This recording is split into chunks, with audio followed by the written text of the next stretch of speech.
Beauty can be light, loving and protective, yet beauty can also be dark, scary and malicious. So enjoy this week's case analysis with me, Dr. Fiona Gherkin. I specialise in dark personalities of women and the tactics they use to get what they want. Today's episode discusses domestic violence and may not be suitable for all listeners. If this episode brings up any issues for you and you need support, please get in touch with your local crisis service, especially if you're in an unhealthy relationship. Your safety is paramount.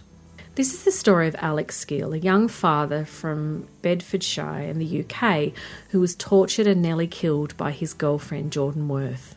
This episode details the harrowing timeline, the sadistic behaviours she unleashed, and the catastrophic effects on Alex and how Jordan's actions mirror the dark tetrad personality traits.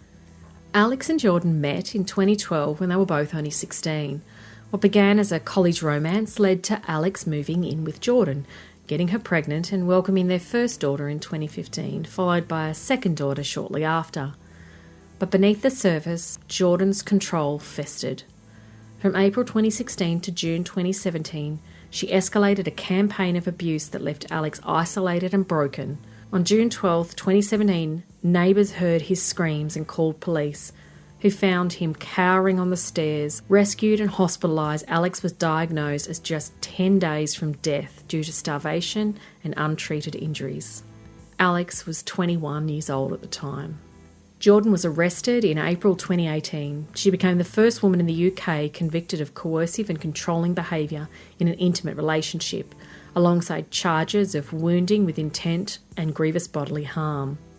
She pleaded guilty and was sentenced to 7.5 years in prison with an indefinite restraining order barring contact with Alex. In June 2018, the Court of Appeal reviewed the sentence as very lenient but declined to increase it, noting Jordan's claimed remorse, though she refused to attend the hearing.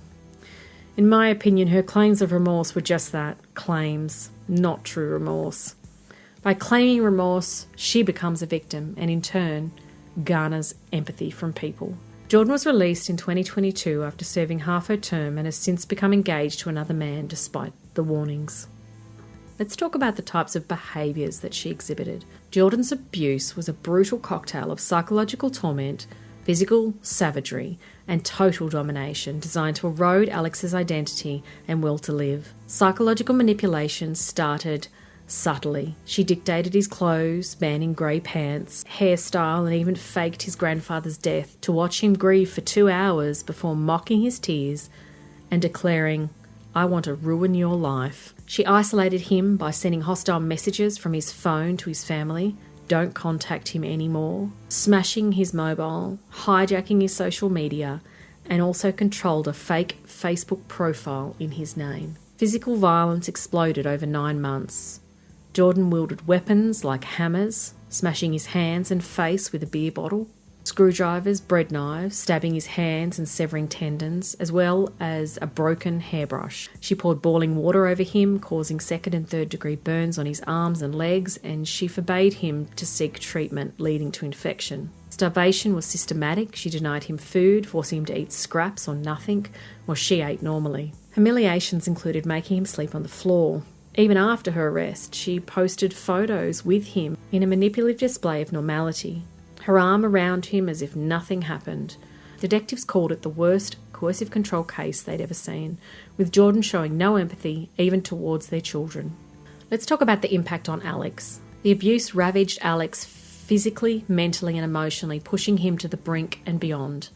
Physically, he lost nearly 25 kilos, which is about 56 pounds, dropping to 44 kilos or 98 pounds from starvation and untreated wounds, with medics warning he was 10 days from organ failure. Injuries included severed hand tendons requiring surgery, infected burns, a fractured skull from the hammer blows causing fluid build-up, and permanent scars from stabbings and scaldings. He needed multiple hospital stays, but hid the abuse, blaming himself to protect her.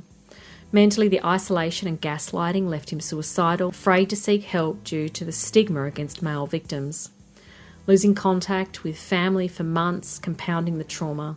He described feeling like a prisoner in his own home. Post-rescue, Alex regained custody of his daughters within days and has raised them alone, but the scars linger. He carries a battle map of injuries as a reminder.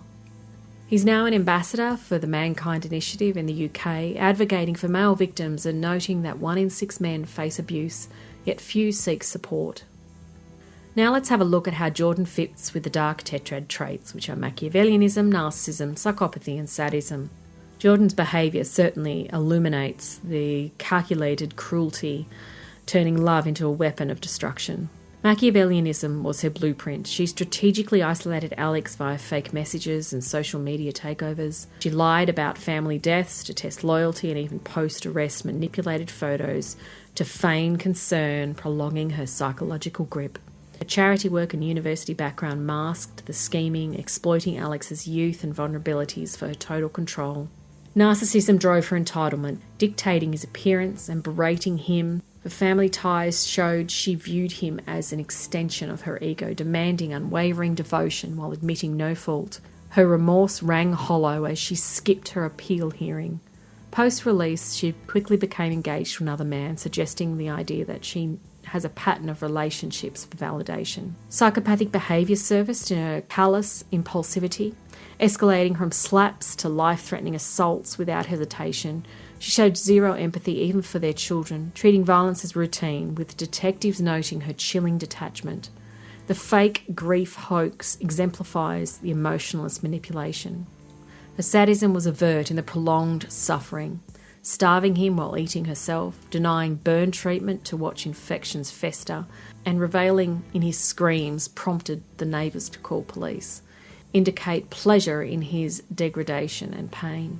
She once said abuse is like a drug, hitting at the addictive thrill of dominance. So none of this is a formal diagnosis, but Jordan's profile eerily aligns with the dark tetrad traits where she has weaponised her role as partner to Alex. Alex's treatment by Jordan is a brutal wake-up call that abuse thrives in silence, especially for male victims facing judgment and few resources. Thank you for listening to today's episode. If this episode has brought anything up for you, please seek some support.